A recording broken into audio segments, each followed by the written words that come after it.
Este es el trabajo titulado Identificación de subtipos de depresión a través de análisis multivariados.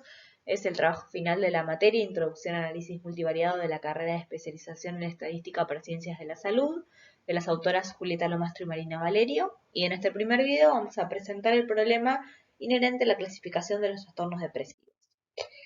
Existe un debate largo, de larga data, en torno a la clasificación de la depresión, que atraviesa la historia de la psiquiatría y que aún no ha sido cerrado. Desde los primeros escritos de los antiguos médicos griegos ya existía, ya se podía distinguir entre episodios depresivos que formaban parte de una enfermedad, que ya era llamada en esa época melancolía, de otros desórdenes más vinculados, aunque digamos, con cierta similitud sintomática con la melancolía, en realidad eran desórdenes más vinculados a la experiencia normal de la tristeza. Esta dicotomía fue capturada durante el siglo XIX en el contraste entre melancolía y neurastenia y fue renombrada, como vamos a ver, de distintas formas a lo largo del siglo XX.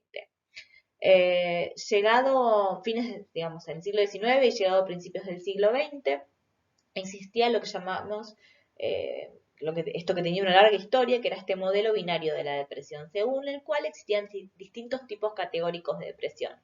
Por un lado estaba la melancolía, también llamada depresión psicótica, endógena, autónoma, que estaba caracterizada, entre otros síntomas, pero dentro de sus principales características estaba el enlentecimiento psicomotor, la ausencia de reactividad del ánimo, tanto para estímulos positivos como negativos, y con un curso fásico, con remisiones y recurrencias. Y por otro lado, la neurastenia, también llamada depresión neurótica, reactiva, psicógena, donde la tristeza se combinaba con ansiedad, fatiga, la reactividad anímica estaba conservada y con una tendencia a un curso más crónico.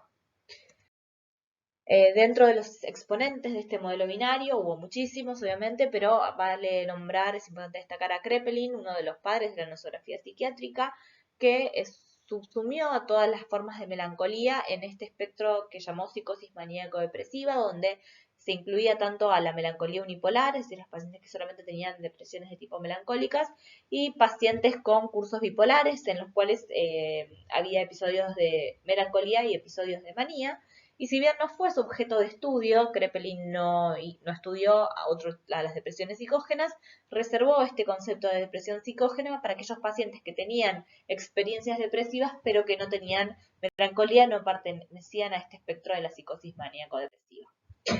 En esta mitad del siglo XX, para 1926, cuando se produce este evento, coexistían múltiples nosografías psiquiátricas y aún se estaba discutiendo sobre un montón de temas alrededor de la cuestión de la depresión.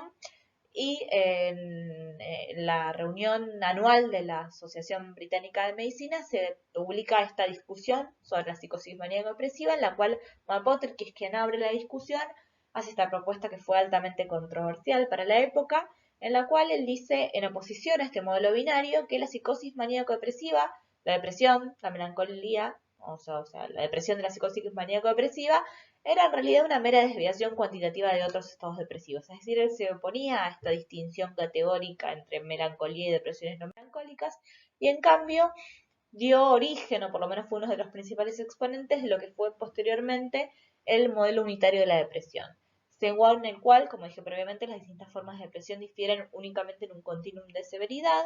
Por un lado se ubicaba la neurastenia, depresión neurótica reactiva, en un extremo de menor severidad, y en el extremo de mayor severidad, la melancolía o depresión psicótica de endógena. Melancolía y depresión endógena son dos términos que, si bien podría llegar a haber alguna diferencia, en general los podemos usar como sinónimos.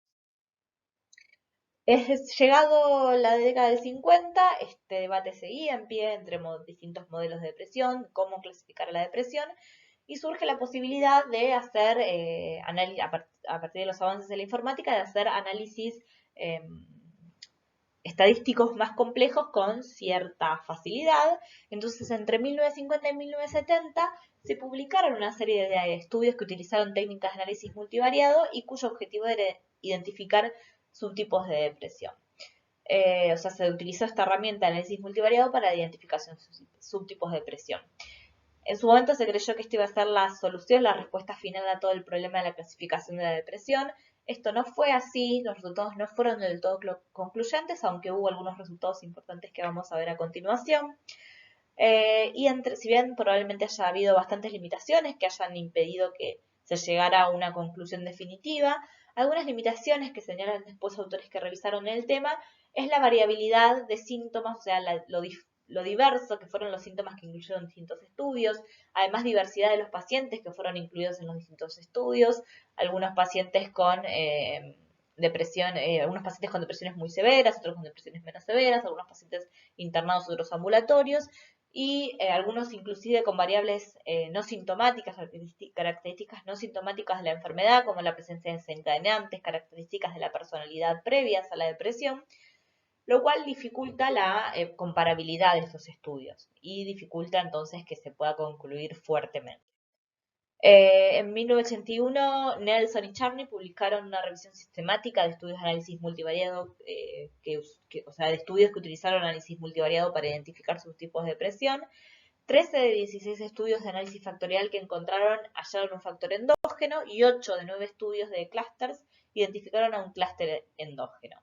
Dentro de los síntomas más representativos, ellos encontraron en primer lugar a los cambios psicomotores y en segundo lugar la ausencia de reactividad del estado del ánimo y en menor medida la ausencia de placer. En 2019, Martino y colegas replicaron en parte estos estudios, obviamente incluyendo nuevos estudios. Ellos se centraron en estudios que hubiesen usado técnicas que hubiesen hecho análisis de componentes principales o análisis factoriales. Y en este caso, nuevamente, los síntomas con mayores cargas fueron los cambios psicomotores, específicamente no solo los cambios, el retardo psicomotor y la ausencia de reactividad anímica.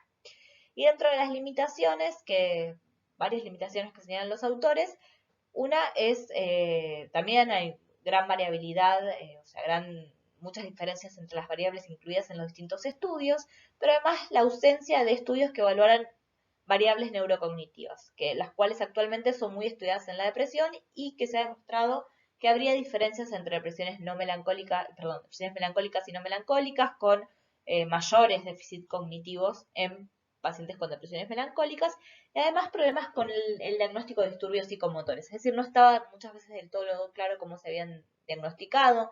En algunos casos estaba inclusive combinada la presencia de agitación y retardo en un solo síntoma. Para este trabajo también es importante comentar los criterios de melancolía del DSM. El DSM es el manual de psiquiatría de la Asociación de Psiquiatría Americana, es el más utilizado alrededor del mundo, tanto en la práctica clínica como en investigación, no solo en depresión, sino que en todos los trastornos psiquiátricos. La estructura que tiene para el diagnóstico de melancolía, un paciente primero debe cumplir los criterios de episodio depresivo mayor y si adicionalmente cumple los del especificador de melancolía, ese paciente va a recibir el diagnóstico de depresión melancólica. Si solamente cumple los criterios de episodio depresivo mayor, va a ser un paciente con una depresión no melancólica. Ya mirando más de cerca el especificador de melancolía, la falta de reactividad anímica, la estructura para el diagnóstico de melancolía, un paciente debe sí o sí presentar por lo menos uno de estos dos primeros criterios y por lo menos 3 de los siguientes. El resto son opcionales, debe cumplir por lo menos 3. Falta de reactividad anímica es uno de los requeridos, aquí hay concordancia entre los resultados obtenidos a partir de los datos en los análisis multivariados, donde la falta de reactividad anímica tenía una alta carga para el diagnóstico de melancolía, pero el principal, que era retardo psicomotor, es un criterio opcional y además está presentado en forma conjunta con agitación, no está por sí solo. Es decir, un paciente puede, mientras que para el análisis a partir de los datos del análisis multivariado, retardo psicomotor era la característica más importante, en este caso un paciente puede ser diagnosticado como cursando una depresión melancólica sin presentarlo.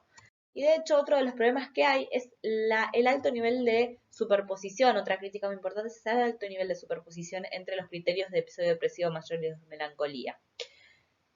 5 de los 8 síntomas en amarillo se ven los cuales están superpuestos. 5 de los 8 síntomas de melancolía también son criterios de episodio depresivo mayor. Es decir, un paciente que presente un episodio depresivo mayor sin reactividad anímica, o sea, que solamente presente pérdida de interés o placer, y que tampoco presente agitación o retardo, presente cualquiera de los otros síntomas, ninguno de los dos que habíamos señalado como más importantes, según el DSM igual puede presentar un diagnóstico de melancolía. Entonces esta crítica se le hace es es sobre el poco por discriminación y el sobrediagnóstico probablemente que haga de melancolía en muchos pacientes. Además de, el DSM es un consenso de expertos, si bien obviamente está basado en las descripciones psiquiátricas a lo largo de la historia, en estudios, no se basa en estudios que hayan sido específicamente diseñados para evaluar estos criterios diagnósticos. O sea, no, su forma de presentación no es la de realizar, no es la de validar los criterios derivados de un consenso de expertos. Entonces, una de ya nombramos dos críticas, una tercera crítica podría ser esta, que es la falta de validez empírica. En este contexto, distintos autores han hecho propuestas alternativas al DSM. Hay varias, vamos a nombrar únicamente el índice de prototípico de melancolía de Sydney, de Parkes y colegas. Si bien no es el objetivo contar cómo fue la validación en distintos estudios, como pueden ver se publicaron varias validaciones. Y estos criterios, la característica que tienen, incluyen síntomas, al igual que el DSM, los del DSM y algunos adicionales, pero además incluyen correlatos no sintomáticos. Características tales como la presencia de desencadenantes, la proporcionalidad entre el desencadenante y el episodio depresivo y la severidad del episodio depresivo, la presencia de traumas en la infancia, las características de emocionalidad o de tendencia a la preocupación, características de la personalidad premórbida, todas estas características de las depresiones no melancólicas. Es decir, ya, no solo contiene síntomas, sino también correlatos no sintomáticos y ha demostrado un alto poder de discriminación en estos estudios entre depresiones melancólicas y no melancólicas. Esta escala además la presentamos porque la vamos a utilizar posteriormente para evaluar el resultado de este trabajo. Entonces este es el final de este video. A continuación vamos a presentar los objetivos y los métodos por los cuales vamos a analizar nuestros datos.